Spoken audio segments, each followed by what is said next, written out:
Good afternoon, guys. Sorry, so I've got this one. It's a friend of mine.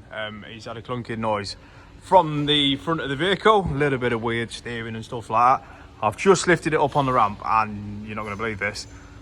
It's had one of these recently. By the looks of things, I can't obviously tell properly. There's no bolt. Now, I've managed to put it in place, but that's what it was doing. All that movement, there's absolutely no bolt. So that could have had a worse ending. So I'm going to stick a bolt in through now, guys, and get it tightened up. And hopefully make him nice and safe. But that's pretty serious, that one. So I thought I'd bring you along for this little short. Wow. Have a great afternoon, guys.